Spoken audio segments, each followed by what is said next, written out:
Alright, Tao of Jeet. We're on page number 16. Offer any reflection that you might have. Knowledge is fixed in time, whereas knowing is continual. Knowledge comes from a source, from an accumulation, from a conclusion, while knowing is a movement. Reflection? See, just let alone tell you that. It's just like, to me, a reflection of that is like, you said knowledge is a continuing wisdom. So basically, like just picking up a book, you can continue to learn what the book trying to teach you, and you remembering. It's a complete knowledge that you're going to learn. And the more you read the book, the more wise you're going to gain in the subject. Like the knowledge is, to me, it's infinity. It's like no ending to it. You're always going to learn something new. If you want to relate it to the martial art, we could say that even though people might claim that it reached the epitome of what they want to learn, but it's always something to learn. Like knowledge don't have no end. It's like a tunnel with no end. Just keep going through it, or the water. Water, really, people don't know how deep the water is. And same with knowledge. Knowledge is something that there's no end to it. And the more you read, the more you acquire, and the more wisdom, the more smart you're going to be. That's why he's trying to say, like, there's no end to it. The more knowledge you get, the more you're going to learn. It's like there's no end. That's basically what I'm getting out of that. I'm trying to keep it simple and direct. Alright, so look, it says knowledge is fixed in times, whereas knowing is continual. Knowing is like being in the moment, and it's not fixed. It's just something that's happening in the moment.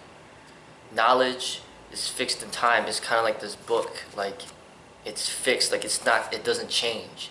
Like, they had to remake this book. They said, that over 664,000 copies have been sold. So it's fixed, it's stuck. So this is an example of knowledge, this book. But knowing is your presence, your being, like in the moment. It's not set, it's moving, it's changing, right? So he says knowledge comes from a source, from an accumulation, from a conclusion. So this is like an example of like accumulation of knowledge, like all this knowledge that he accumulated through these years, now it's turned into a book. Knowing is something that's in the moment, like it's not something that's just stuck. So knowing is something that changes, just like the law changes, things change. Just like when Bruce Lee was writing these teachings, back then there wasn't internet. Back then there wasn't like the Glock semi-automatic guns. Back then there wasn't cell phones like we have now. Like, knowing is just in the moment, present moment. Knowledge is the past. So he's talking about the difference between knowledge, which is from the past, and then knowing, which is in the present moment. Oh, okay. Alright, next one. The additive process is merely a cultivation of memory, which becomes mechanical. Learning is never cumulative. It is a movement of knowing which has no beginning and no end. What about that one? Can you read it again? The additive process is merely a cultivation of memory which becomes mechanical. Learning is never cumulative. It is a movement of knowing which has no beginning and no end. Basically, to me, I'm getting like he's trying to say that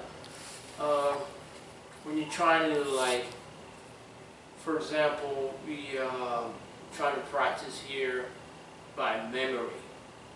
It's mechanical because you're trying to go by memory, and sometimes when you go by memory, it's not a good thing, because if you forget one little piece of what you're trying to do, you throw everything off. You're like lost. Like if you forget one kick or one punch, throw you off because that's just mechanical.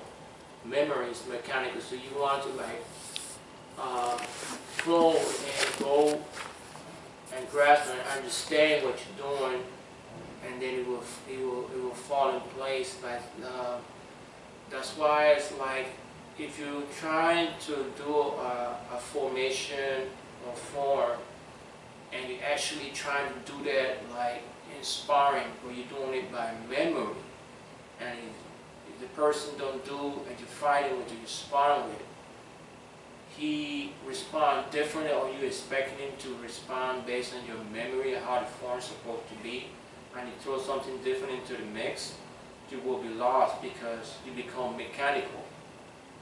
You don't want to be mechanical because that's go against you. That's why every time I try to flow and try to go by what I left off, and that's what keeps me from becoming mechanical. That's what I'm thinking, trying to get there. Okay, so the additive process is merely a cultivation of memory which becomes mechanical. So that to me is kind of makes me think about the Phoenix form, Right.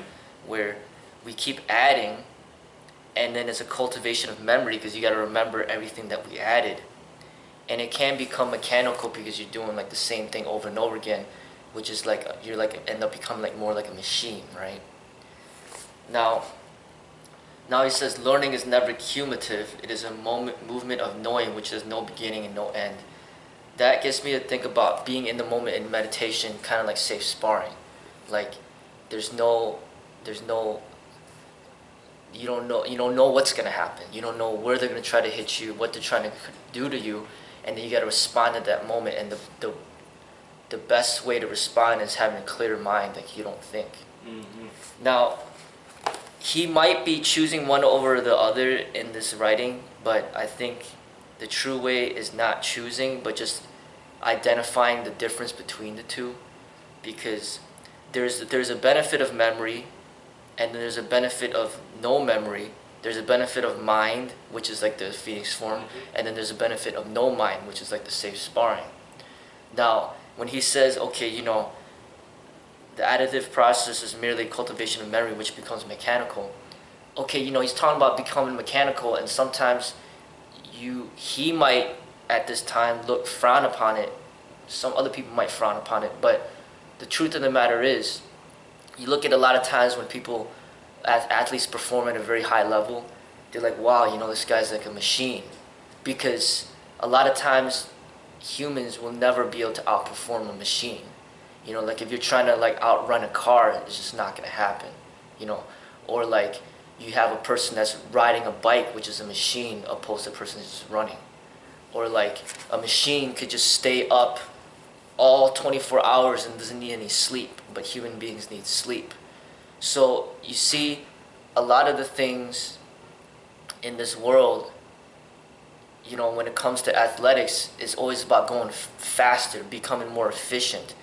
And machines are always more efficient than human beings. They just don't make errors. So, like, I think it's important for this teaching that he's talking about is to just be able to identify the differences, but not choose either one, but embrace both. Embrace both? Yeah, so then we do the Phoenix form, and we do the safe sparring. The safe sparring is like the no memory, and then the Phoenix form is the memory, it's like the mind. Now, obviously, the safe sparring comes more natural to you because you don't have to memorize anything. It's just natural. That is a challenge for you, and it's good to work on the things that you are weak at, so then you have both. So it's easy to kind of read Bruce's teachings and then discard it and just be like, what, I don't need to learn anything because it's memory. I don't need to work on any forms and just spar all the time. And that's the problem that I see with the combat sport, is all they do is spar. Like wrestlers and boxers, all they do is just fight, and they don't ever work on their memory. And the reason why they wouldn't be able to work in the memory because they take so many hits and so much concussions that they can't memorize anything anyway. So then it's easy for them to just discard the usefulness of memory because they can't remember anything anyway. Same thing with football players, and that's why a lot of these athletes that are like football players and boxers, they're kind of stereotyped to be dumb because they keep taking all these concussions that when they go to school and they're trying to take exams, they just can't remember anything because their brains have just been so much damaged. So when you remember a lot, it shows a strong mind. So just think about you having, like, somebody having Alzheimer's. They just don't remember anything. That's not a strong mind. So martial arts is supposed to cultivate a strong mind, and of course, being able to respond to the moment. You can't think when you're in the moment of sparring or when you're in your moment of danger. Somebody pulls a gun out on you, or somebody just starts trying to tackle you or hit you out there. You can't respond off of memory. You don't just recite the Phoenix form by memory when that happens. It just comes natural. It just comes, you just defend yourself according to the things that you trained that has become a memory in your body but not in your mind. So they call it like muscle memory.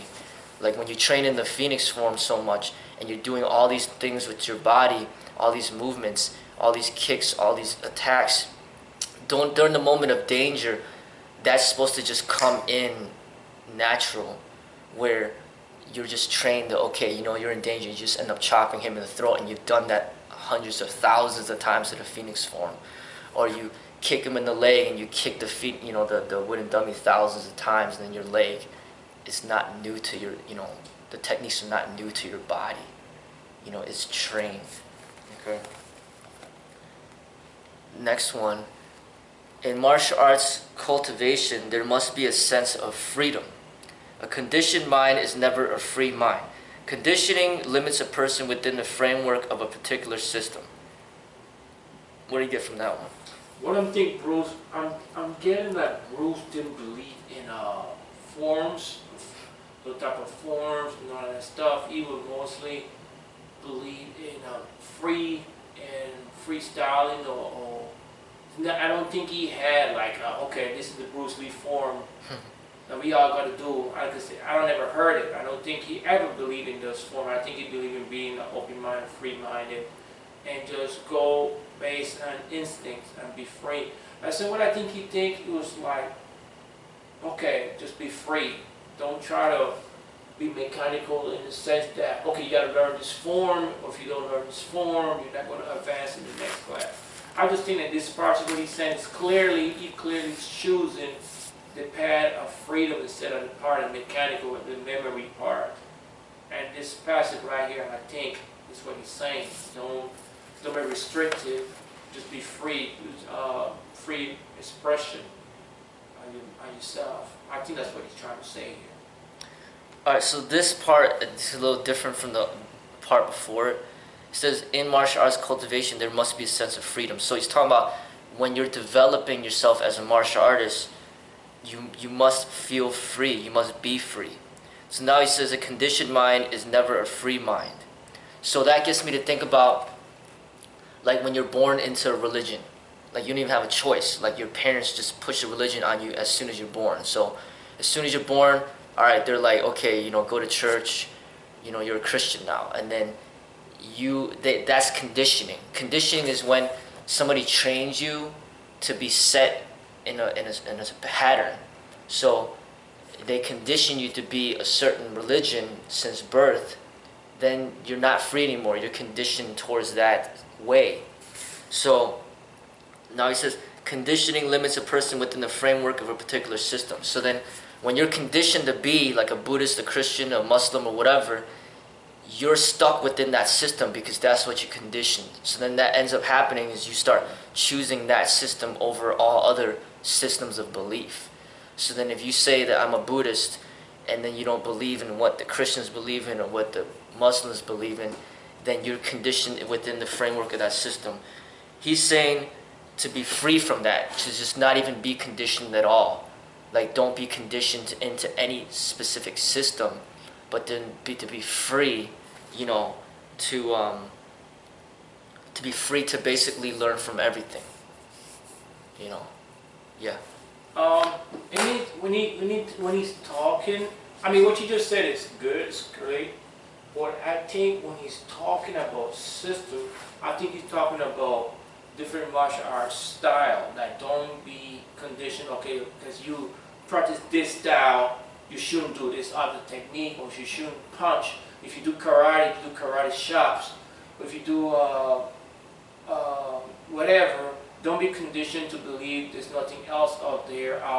You can, because I know he was a strong believer in expressing yourself freely and exploring other techniques, using what's useful and discarding what's not useful. So I'm thinking when you're talking about system, you know, conditioning yourself to be system. Like for example, the Wing Chun didn't believe in the high impacted kicks or nothing like that. So he didn't want you to be like stuck in that. Don't be conditioned to think, okay, this in the Wing Chun, this is how you're gonna do. You can explore like the boxing technique or the Western way of boxing or the kicking for Taekwondo. Don't do that. Just stick to Wing Chun. And I think that's what he's talking about. That don't condition yourself to one system. Yeah. You know. Yeah, not just one system, but not just several systems. Because then you have, okay, the Wing Chun system, but then you got other people like MMA. Well, here's the Jiu-Jitsu system, the wrestling system, the Muay Thai system, the boxing system. Those are like what they're known for. Karate system. Even though it's better than one system, there's still 5 systems, 6 systems. You're still conditioned to 6 systems. Right. Bruce is saying, no, don't be conditioned to any of the systems. Be open to all. Right. You know. So that's why when they say MMA, mixed martial arts, is not truly mixed martial arts, because there are other systems out there like Kendo where they use swords, right? Fencing, they use swords. You know, and Kali when they use sticks. And you know, firearms. I mean, just everything out there. Bruce Lee was using nunchucks, but there's no system that I know of where they only work on nunchucks. But you see, what I'm talking about is that mixed martial arts, what they claim, is not truly mixed, because there's limitations on what will be allowed to be within. And what are you allowed to do in the ring too? Yeah, within that cage, what's allowed. And then boxing already eliminates like Taekwondo and all the other systems that utilize kicks. Now MMA is just another framework to be confined by. So just think about it, like the cage, they fight in a cage, and it makes sense. They're encaged within a certain limitations. Martial arts is like, even Bruce Lee, when they're criticizing him, saying, oh, he's wearing the MMA gloves, he was promoting MMA and Enter the Dragon at the beginning. But you notice at the beginning, there is no cage. It's just all open, free land. You know, like, and even a boxing ring is within a ring. A cage is within a cage. But martial arts, there's no limit. There's like the sky. There's no limit. There's no limit. Yeah, there's no limit. So, he's talking about that. Don't be limiting yourself to a system, but in addition, don't be limiting yourself to a set of systems either. Because that's why a lot of people say, oh, you know, I practice Wing Chun, I practice boxing, I practice Taekwondo. I'm well-rounded because I have all these different systems under my belt. But you're still limiting yourself within the framework of those systems. But the problem is, as a business, as a school, how are you supposed to advertise your services to the public if you don't if you don't choose some type of label to represent what you do? That becomes the issue. It's like a restaurant that says, instead of saying like, you know, Chinese food or Japanese food or Jamaican food, it's just out there, it just says restaurant. Right. And then you don't even know what they serve, and then you don't know if they got breakfast, you don't know if they got steak, you don't know if it's vegan, and then you don't know. It's hard to advertise as a restaurant without pinpointing something that you specialize in. That's why when people say, oh, you know, this is a boxing gym, this is a Taekwondo school, this is an Aikido school, that kind of gets people a better idea of what they do, so then it's easier to market that. But if you just say, oh, you know, we just do everything, then that's going to be harder to market. But I think that I would rather go to a school that said it's a martial arts school than going to a school that's just limiting themselves. Okay, I'm karate, that's it. Yeah. I mean, I'm limiting myself right there. They're just telling you, we don't only karate, we don't do no boxing, we don't do no taekwondo, we don't do none of that. So I'm limiting myself, and I want to be rounded with everything, because every system, there's a weakness for each system. Yeah. And he talked about it, like he explored it, that each system is a weakness, so you want to be well-rounded. So I'd rather come to a kung fu school, because kung fu do a little bit of everything. I wasn't like looking, oh, I'm gonna go to, if I want to just learn boxing, I just go to a boxing gym. You know what I'm saying? But I don't want to be limited. If I'm a boxer and I'm good with my hands, and the guy I'm facing is good with his legs on his hand, I'm already at a disadvantage.